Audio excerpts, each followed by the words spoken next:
ఇవ్వాలని అనుకుంటున్నాను. పడ్డ కష్టమే ఈ రోజు తెలుగు రాష్ట్రాల్లో నక్సల్స్ మూవ్మెంట్ అనేది పూర్తిగా తగ్గింది. హ్యాపీనెస్ ఉండదు కాబట్టి వాడిని అక్కడే ఎన్కౌంటర్ చేయాలనేది రెండోది.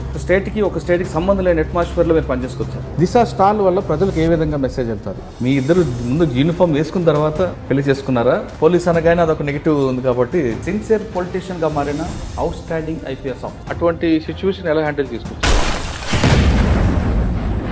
ఎవరేమని చెప్పినా చాలా ప్రెజర్స్ వచ్చేది మాకు. That we never compromise. ఇంత లాలెస్నెస్ ఇంత ఎక్కువగా ఉంది. వాడు బంద్ అంటే ఇంకా అసలు ఎవరు టీ కొట్టు కూడా ఓపెన్ చేయడం, ఇంకా అంత భయం. సెలెక్టెడ్గా ఎవరైనా వాళ్ళ దారికి అడ్డు వస్తే వాళ్ళని చంపేసేవాళ్ళు. నన్ను కాదని నాకంటే 6 ఏళ్ళు జూనియర్గా ఉన్న అతన్ని కమిషనర్ చేశాడు. నేను ఈ సందర్భాల్లో చాలా కష్టపడి పనిచేస్తాను, ముఖ్యంగా పోలీసు ఉద్యోగం. ఊహించని పరిణామం ఏదో వస్తుంది. ఇంత మాత్రం చూసుకోలేదు వీళ్ళు, ఇంత మాత్రం చూసుకోలేదు. మీడియాలోనూ వచ్చింది, బయట కూడా వచ్చింది, ప్రభుత్వం వైపు నుంచి వస్తుంటాయి. It is important that we give confidence to the stakeholders. Every stakeholder knows about the police. That is where it's the most visible and attractive and the glamorous part of policing. నా హోదా వాళ్ళకి తలకెక్కకూడదు, నా హోదా వాళ్ళకి గర్వాన్ని తేకూడదు. అది మనం ఎక్కడి నుంచి, మనం ఏ స్థాయి నుంచి వచ్చామో, సో అది వాళ్ళు గుర్తుపెట్టుకోవాలి. If you are fair, if you are correct, if you have that credibility, nobody interferes. మనం పనిచేసేది ప్రజల కోసం. పోలీస్ డిపార్ట్మెంట్ స్ట్రెంగ్త్ ఒక 2500 3000 ఉందనుకోండి. ఈ 3000 మంది కోసం కాదు ఎస్పీ ఉంది.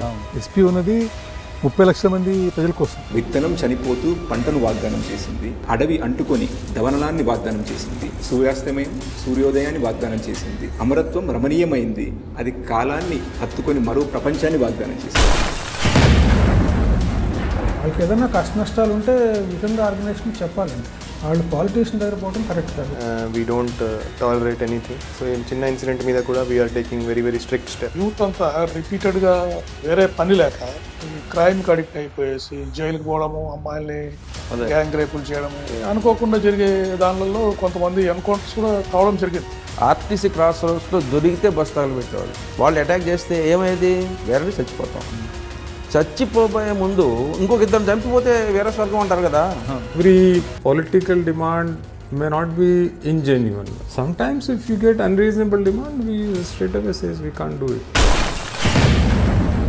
పేపర్లో రాయించడము, ఎవరు రాయించినారు అన్ని కూడా నాకు తెలుసు. మాక్సిమం నన్ను అంప్రెస్ చేయాలని బాగా ట్రై చేశారు. పబ్లిక్ కూడా చాలా రెస్పెక్ట్ఫుల్గా ఉండేవారు. నాకు ఏదైనా పొలిటీషియన్ కాల్ చేయడం కానీ ఒక్కసారి కూడా చేయకుండా ఉండేవాళ్ళు. లైఫ్ టైం ఆపర్చునిటీ ఇంకెవరికి దొరకదు.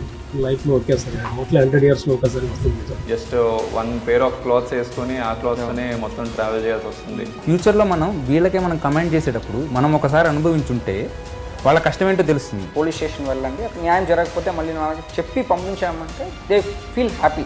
ఎవరికి చిన్న ఇష్యూ కూడా జరగదు. అది నా promise to all the tourist. బల్లిమల్లకి 2015 కట్ ఆఫ్ ఏరియాకి 2015 జూన్లో స్టార్ట్ చేశాను.